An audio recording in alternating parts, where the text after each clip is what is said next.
안녕하세요. 마틸다입니다. 오늘도 이어서 책 벼락을 맞았습니다. 읽어드리겠습니다. 지금부터 시작합니다. 죄와 사탄. 주님 안의 형제 자매인 여러분에게 분명히 말하지만 죄는 우리 영혼에 흔적을 남겨놓습니다.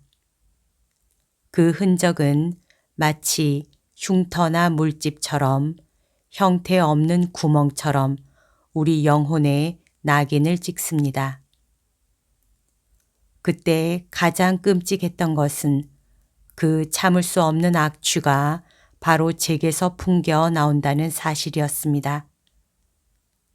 그동안 살면서 저는 향수와 공기청정기에 무수한 돈을 썼는데 악취만큼 극도로 싫어한 것이 없었기 때문이었습니다. 그런데 제가 지은 모든 혐오스런 죄가 제 영혼 바깥 어느 곳에 있는 것이 아니라 바로 제 안에, 저의 가장 깊숙한 곳에 제 영혼 안에 있다는 것을 그때 비로소 알았습니다. 바로 그곳에서 그 참을 수 없는 악취가 퍼져나왔던 것입니다. 저는 악마와 유사하게 생긴 한 끔찍한 짐승을 보았는데 제가 그동안 저지른 모든 흉악스런 행위로 꼴사납게 된 바로 제 모습이었습니다. 제 어머니는 주님의 빛으로 된 의복을 입고 있는데 반해 저는 그 검은 짐승, 곧 시꺼먼 쓰레기 자루 같은 옷을 입고 끔찍한 짐승의 형상을 하고 있었습니다. 그리고 그 상태로 저는 발 아래에 있는 늪지 같은 곳에 도달했는데 많은 사람들이 그 늪의 수렁에서 목까지 잠긴 채로 신음하고 있었습니다. 그 수렁은 우리들이 이 지상에서 책임져야만 하는 모든 죄스런 성관계와 변태 성욕 중 사정된 정액으로 이루어진 것이었습니다. 혼인 성사로 맺어진 남녀 관계만이 하느님의 축복을 받습니다. 왜냐하면 하느님께서 생명을 위한 이 결합의 관계 때에 현존하시기 때문입니다. 그분은 혼인 성사로 맺어진 성관계 안에서 성화되고 높임을 받는 사랑이시기 때문입니다. 혼인 성사의 바탕이 없는 성은 순전히 쾌락이나 만족이나 이기주의 도구일 따름입니다.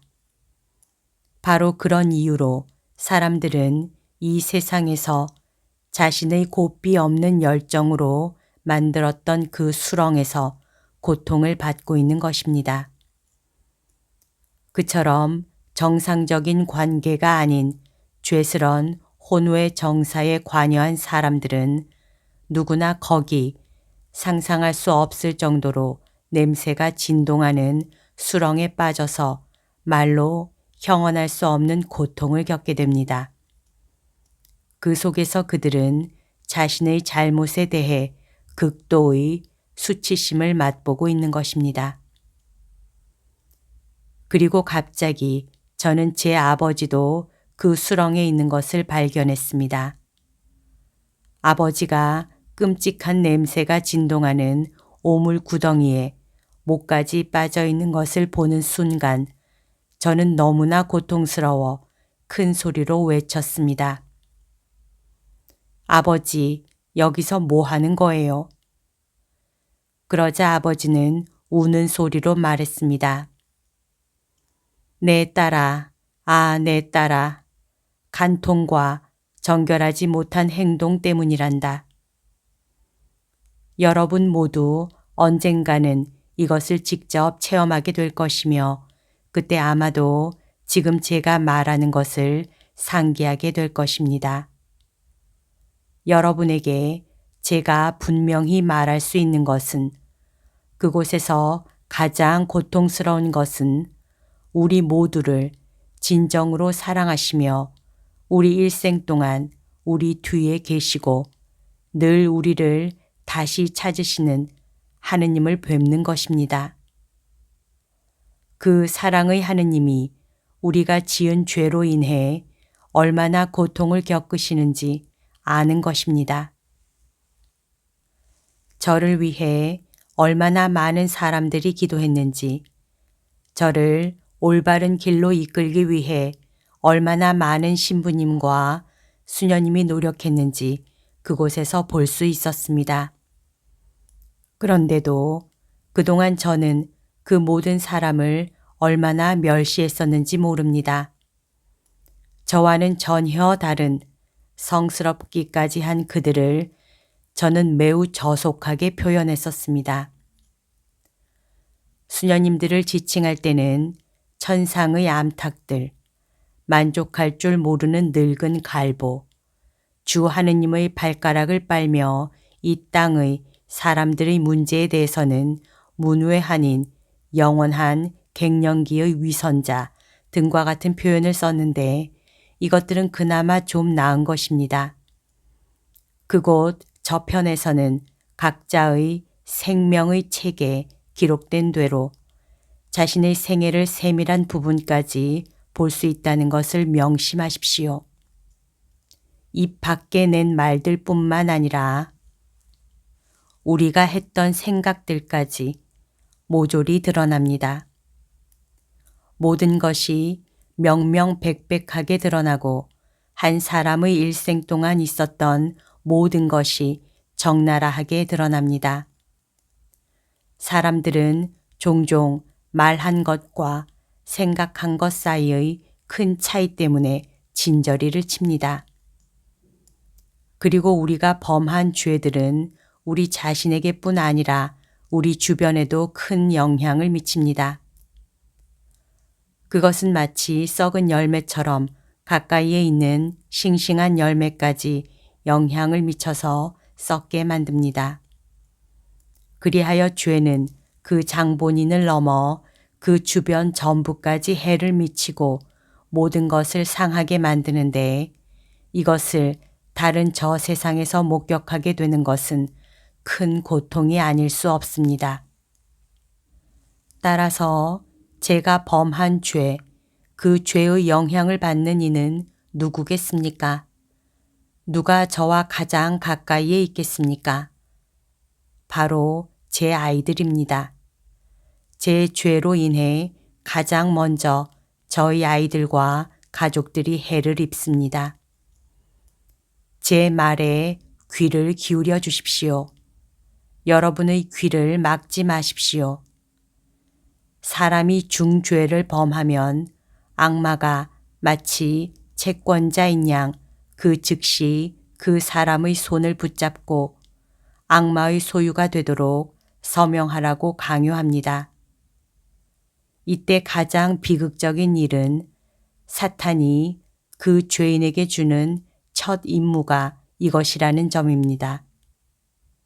자, 이제 가서 너의 주변에 있는 사람들, 너와 관계를 유지하고 있는 사람들을 모두 내게 데리고 오너라. 누군가를 증오하거나 자신의 이웃에 대해 계속해서 나쁜 소문을 퍼뜨리는 엄마, 폭력적인 데다 알코올 중독이어서 늘 술에 취해 집에 돌아오거나 낯선 이의 재물을 착복하는 것 이외에 다른 일을 하지 않는 아빠. 이들은 거의 자신의 직접적인 영향권에 자기 아이들을 둔 셈입니다. 그리고 부모가 이런 나쁜 행동 방식으로 아이들에게 잘못되고 나쁜 모습만을 보여준다면 이는 아이들의 미래를 보살피는 부모로서의 사명을 오용하는 것이 됩니다. 교회의 성사에 참여하는 생활만으로 여러 세대에 걸쳐 계속된 악마의 세력권의 사슬을 깨뜨려 버릴 수 있습니다. 성사의 은총과 기도의 힘만이 죄를 밀어내고 끊어버릴 수 있습니다. 그것은 암흑 그 자체였습니다. 그곳에서는 모든 것이 죽었거나 거의 죽음의 상태였습니다. 제가 어쩔 수 없이 무방비 상태로 그 터널을 통해 미끄러져 들어간 후에 저는 어느 평평한 광장에 도달했습니다. 그곳에서 저는 완전히 절망에 사로잡혔지만 그곳을 벗어나야겠다는 굳은 의지를 가지려고 노력했습니다. 그것은 예전에 인생에서 뭔가를 달성하기 위해 지녔던 의지와도 같았습니다. 하지만 그곳에서는 그런 강렬한 의지가 전혀 소용이 없었습니다.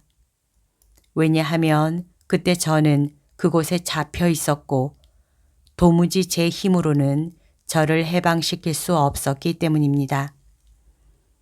예전의 큰 포부와 꿈은 더 이상 남아있지 않았습니다. 한순간에 저는 너무도 작고 빈약하고 너무도 보잘것없는 사람이 되어버렸습니다. 그 순간 저는 갑자기 땅이 열리는 것을 보았습니다. 마치 엄청나게 큰 입을 벌리는 듯 했습니다. 땅은 살아있었고 땅이 움직였습니다. 그러자 갑자기 심한 공허감이 저를 엄습했고 발 아래에는 너무도 무섭고 끔찍한 나락이 펼쳐졌습니다. 그것을 사람의 말로 간단히 설명하는 것은 불가능합니다. 가장 고통스러웠던 것은 거기서는 더 이상 하느님의 현존과 사랑을 느낄 수 없다는 점입니다. 거기서는 더 이상 아무것도 없었으며 한 줌의 희망도 찾을 수 없었습니다. 그 구렁은 뭔가 강력한 힘을 가지고 있어서 그것에 저항한다는 것은 불가능했고 저를 저 아래로 강력하게 빨아들였습니다. 저는 미친 사람처럼 소리쳤습니다. 끝없는 추락을 도저히 막을 수 없었고 냉혹하게 아래로 끌려 들어간다는 사실을 알고는 소스라치게 놀랐습니다. 그 아래로 추락하게 되면 다시는 헤어나지 못할 것이고 끝없이 점점 더 깊숙한 곳으로 추락하게 될 것이라는 사실을 본능적으로 알아챘습니다. 그것은 제 영혼의 죽음, 제 영혼의 영적인 죽음이었습니다. 다시는 돌이킬 수 없이 영원히 잃어버리게 될 것 같았습니다. 그런데 그런 엄청난 공포를 느끼는 중에도 저는 그 나락의 가장자리에서 미카엘 대천사가 제 발을 붙잡고 있는 것을 갑자기 깨달았습니다. 몸은 그 구렁으로 떨어졌지만 발은 미카엘 대천사의 손에 꽉 붙잡혀 있었습니다. 그것을 알아채는 순간 저는 엄청난 고통을 느꼈고 소스라치도록 큰 공포에 사로잡혔습니다. 하지만 제가 그렇게 나락 언저리에 매달려 있을 때 어떤 미약한 빛이 악령들을 방해했는데 그 빛은 제 영혼에 그때까지 남아있던 것이었습니다. 그러자 모든 괴물들이 제게로 달려들었습니다. 징그러운 애벌레나 흡혈귀와 같은 그 괴물들은 제 영혼 안의 빛을 완전히 꺼버리려고 제게 달려들었습니다. 구역질 나는 괴물들이 제 몸을 뒤덮었을 때 느낀 역겨움과 공포가 얼마나 심했을지 한번 상상해 보십시오. 저는 미친 듯이 소리치고 또 소리쳤습니다. 각 괴물들 위로 불이 타올랐습니다. 아, 그것은 살아있는 암흑을 말하는 것입니다. 그들이 우리를 삼키고 착취하며 빨아먹고 그들에게서 불이 타오르고 하는 것은 바로 증오에서 비롯됩니다. 그때의 공포를 제대로 묘사하는 것은 불가능합니다. 여기까지가 오늘 들려드릴 내용입니다. 오늘도 하느님 뜻 안에서 서로 사랑하는 하루 보냅시다. 사랑합니다. 축복합니다.